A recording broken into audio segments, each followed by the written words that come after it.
The quiet town of East Brinkley was no stranger to funerals. With a population that leaned heavily silver-haired, the graveyard behind St. Mortimer's Chapel saw regular business. But one spring morning, during the burial of dear old Mr. Kettlehorn, a sound no one expected pierced the heavy silence. It was a laugh.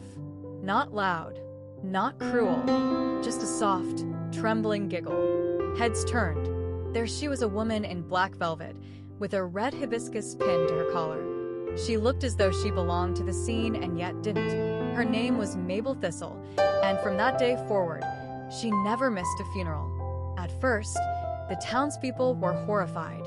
Laughter at a funeral? Blasphemous. Disrespectful. But the more she attended, the more something strange began to happen.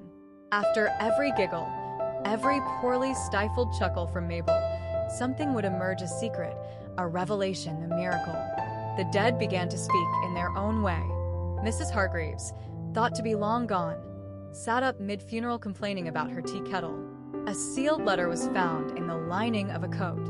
A widow fainted during a eulogy and confessed in her collapse to poisoning her husband.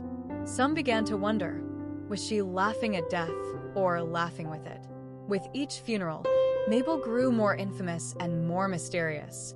She spoke little, always carried a silk fan, and when asked why she laughed, she replied, "Because grief is honest. But laughter? That's when people slip."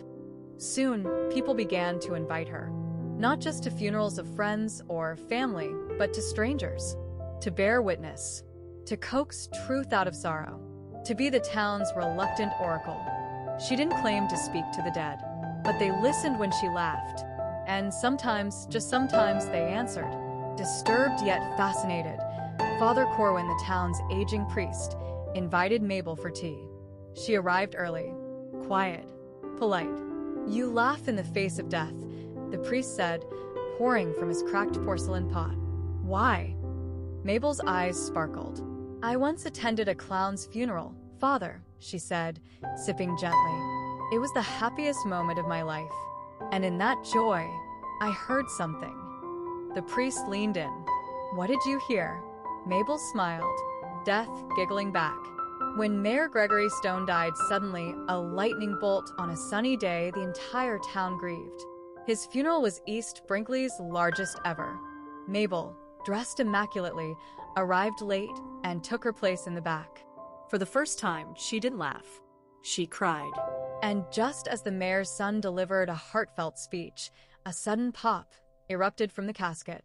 Confetti, a clown horn, then a voice recording. Gotcha. The mayor's final joke. Inside the coffin was a red nose on his face and a letter taped beneath the lid. "I know what you did, Mabel. Don't stop. Let them laugh. Let them listen." The room burst into nervous laughter and relief. Word spread beyond East Brinkley. Soon, strangers traveled just to see her at funerals. She became an urban legend asterisk. The mourner who laughs the truth giggle, the hibiscus whisper. Each funeral became a stage, a confession, a reckoning. Long-lost children were claimed, hidden crimes uncovered. Some came not to mourn the dead, but to discover what they hid.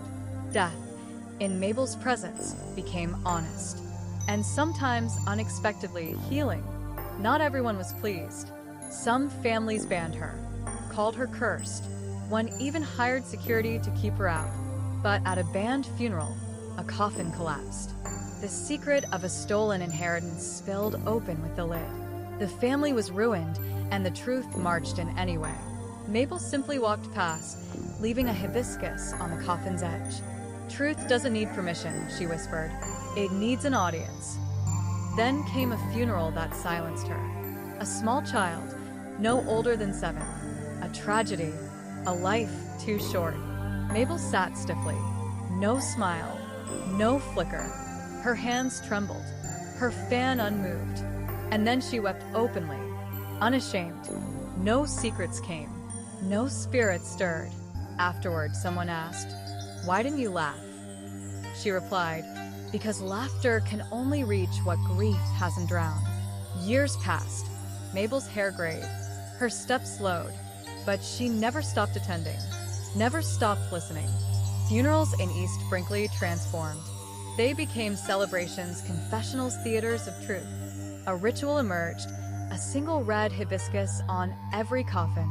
And at every funeral, someone, even a stranger, would laugh gently, hoping to hear death laugh back. She became a legend, alive and walking among the mourners. Until the day she vanished. There was no body, just an empty casket and a note left on her nightstand. When I die, bury laughter with me. Let clowns dance. Let widows sing. But don't search for me. I've gone where the truth still hides, beneath grief, behind silence, beyond the grave. Her funeral was the largest ever held in East Brinkley. And as the final hymn faded, a soft laugh rang out in the wind. Some swore it was Mabel's voice. Others said it was the dead finally laughing back.